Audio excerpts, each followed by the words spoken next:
Hello everyone, my name is Achata Gaurav and I am currently pursuing my Masters in Computer Application from the Department of Studies in Computer Science at Manasangothir, Mysore. In this video, I am going to describe an artificial intelligence project on games. Under the concept of artificial intelligence, I have constructed a game called Strike One. It is an AI-aided FPS game.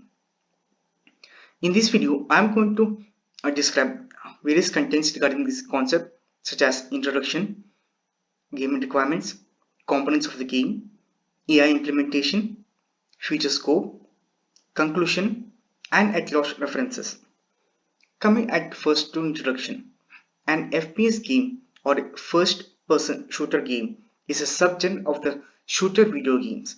It is mainly centered on gun and other melee-based weapons that are used in combat and applied in a first-person perspective. The player can experience the action through the eyes of a character. It is almost always a protagonist, but it can also be an antagonist also. And the player can control the character in a 3D environment. The FPS genre is a subdivision of the action game genre. This picture depicts the first FPS game called Wolfenstein 3D. It was the first FPS game to hit the markets and available for the public in 1990s. Now, coming to the game requirements. To run a game system efficiently on any computer, it needs certain hardware and software components to be installed on the computer first. These are known as the computer or system requirements.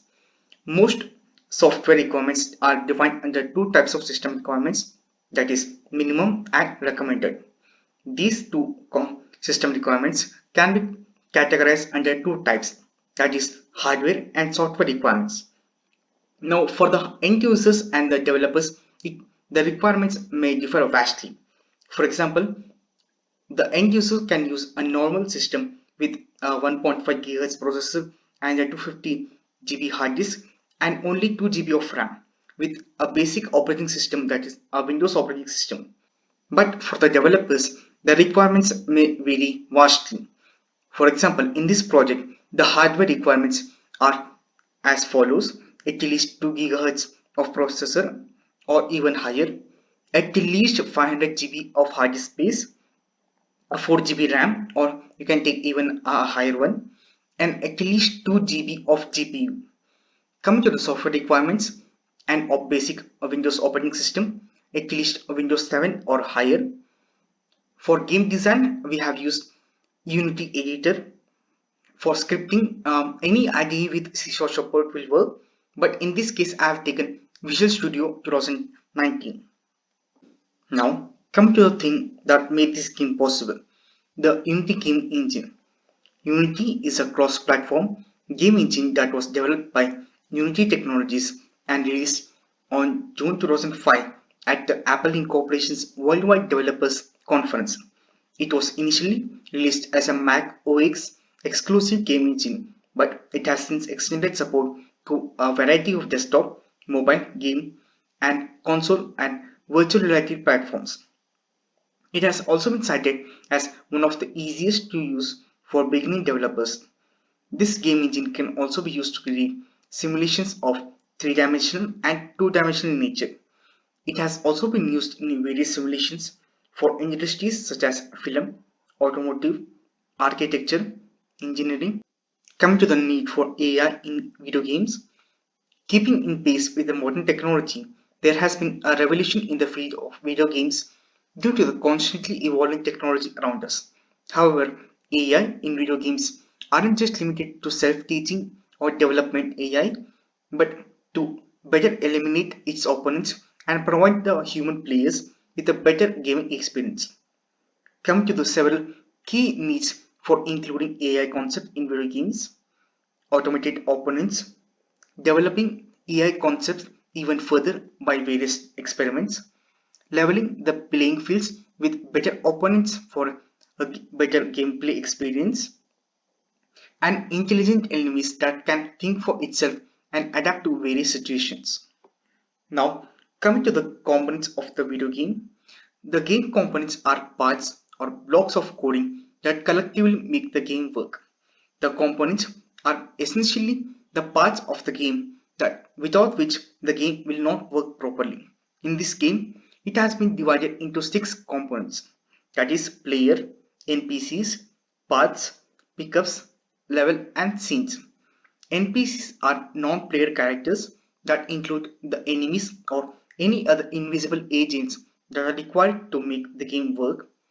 Paths can be defined as the various locations a player can move or an NPC can move to communicate or interact with the player, whereas pickups are various in-game items that a player can collect after completing certain tasks. Now, coming to the levels, level is mostly a place in an environment or a game scene. There may be many levels in a game, such as a dungeon or an upper level or a rooftop, etc. Coming to scenes, a scene is basically a game part where all these components such as player, NPC, path, pickups and level are comprised in a single scene. There may be many scenes in a game. These are some of the interactive game components that a player can interact with. The first is an enemy turret, an AI agent, enemy hoverbot, another AI agent, a plasma gun, a gun that a player can use to shoot an AI enemy, discus projectile gun, and shotgun are various other guns available for the player. Now, coming to the artificial intelligence implementation in this game. In this project, AI concepts are implemented mostly through the concepts of finite state machine algorithm or an FSM algorithm and a rudimentary Monte Carlo search tree. Using a finite state machine algorithm, a designer or a planner can generalize all the possible situations that an AI agent can possibly encounter. It can then program a specific reaction for each of the possible situations. And MCST is used purely for analyzing and improving the AI agent's interaction or adapting to the behavior of the player. In practice, 3 approaches of AI implementation are followed in games as shown in the figure, that are reactive AI, deliberative AI, and machine learning. Reactive AI are mostly AI that are programmed and hard-coded with logic to interact with the player and follow a specific behavior pattern. Example include a finite state machine algorithms, behavior trees, etc. Now, come to the deliberative AI.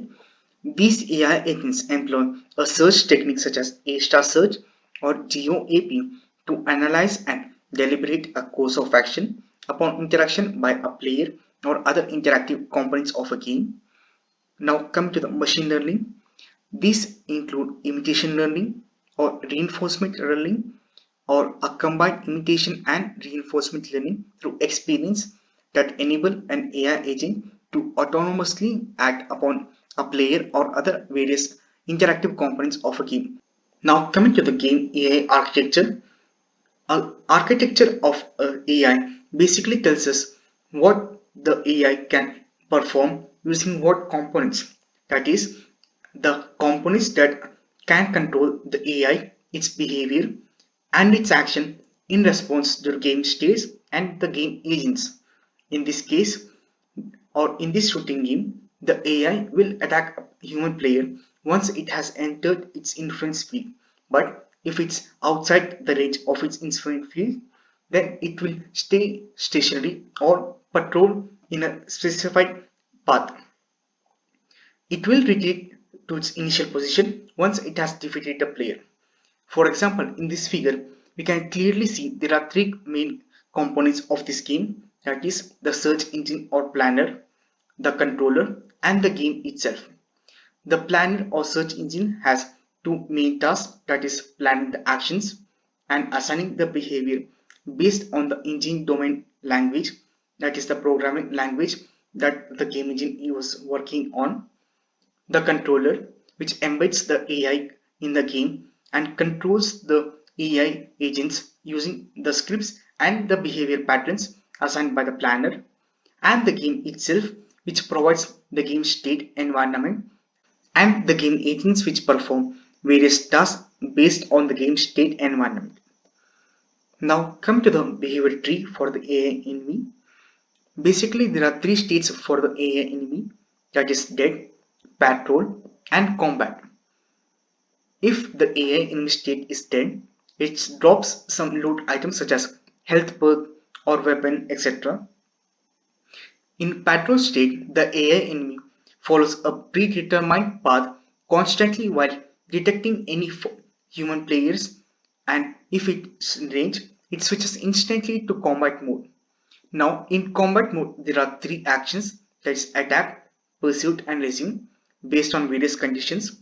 For example, if the AI enemy is attacked, it will return fire instantly upon the player, or if the player is in range and not attacking, then also it will open fire.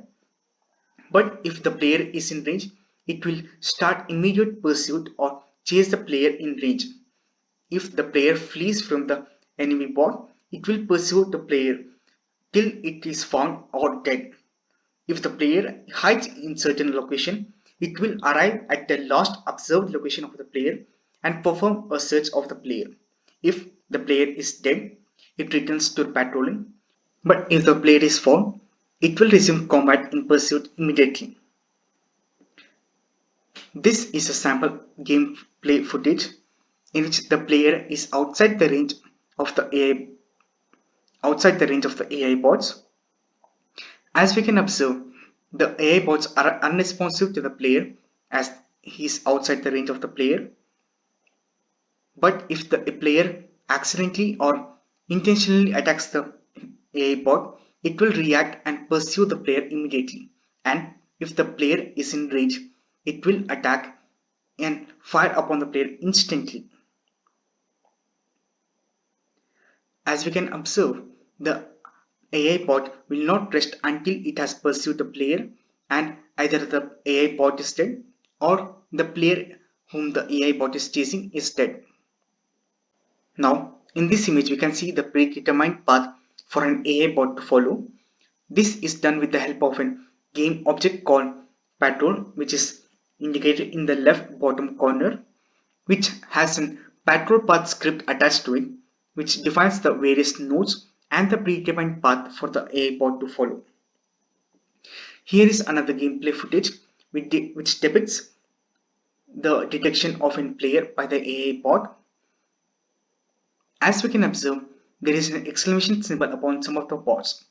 This indicates that this bot has detected an user in this range and it is intent upon pursuing and combating the player. As you can see, we have entered the detection range of multiple bots and all of them are currently pursuing the player. These will not stop even if we go and hide in some place else which the bots cannot see. Now, in this triple example of an AI enemy bot, specifically enemy hoverbot number 12, as indicated in the hierarchy in the left upper corner, we can observe some yellow lines and blue lines. These indicate the path reaching range and the detection range respectively. But for the attack range, it is a bit difficult to observe in this figure as it is a 12 cross 7 block wide circle. But it can be explained with the help of an example footage. This is a typical gameplay footage of our project. We can observe that even when the AI bot is facing the opposite direction of the user, the AI bot can detect the player immediately if it enters the range of the AI bot. No matter where the direction or which angle the player is coming from, it is possible for the AI bot to detect the player accurately and fire upon it immediately while pursuing it. These are the various C# scripts that are used to control the AI enemy bots, that is detection module, enemy controller, enemy manager, enemy mobile, enemy turret, follow player, and patrol path.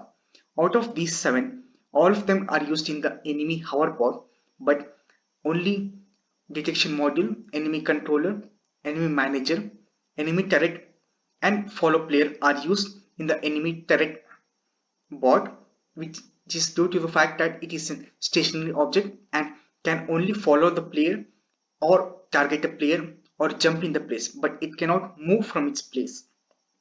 Now Come to the feature scope of this project. This project was designed solely as an FPS game for a single user with a single aim, that is, to kill all the enemy robots on the board without dying in between. Though the presence of the automated enemies make it slightly harder to complete the task, it also enhances the user gameplay experience. It is indeed possible to improve on these features by upgrading the current game model with enhanced AI concepts such as machine learning, deliberative AI, etc., which can improve the player experience. A few key features that can be used to improve this game are increased number of levels, multiplayer concepts, online gameplay, more NPC characters that interact with the player, interactive mechanisms such as picking a lock, opening a door, swimming in a water, etc. Now coming to the conclusion of this project was built using the Unity game engine and the C# programming concepts to create a AI-aided single FPS game that allows a user to kill all the enemies on the board without dying in between. Using the concepts of AI, it's also possible to design games even more complex in nature or possibly even more autonomous in nature using machine learning. In machine learning, there are various techniques such as imitation learning, reinforcement learning, or a combination of the above mentioned methods, which allow an agent to perform certain action based on the current tasks of the game environment. In theory, it's also possible to get rid of the entire coding and scripts for all the various action and behavior of the AI agents and allow it to learn on its own through experience using machine learning concepts. Now coming at last to the references. In this video, I have mainly taken references from Unity forums, Unity Asset Store and Wikipedia. That's all for this video. Thank you for watching till the end.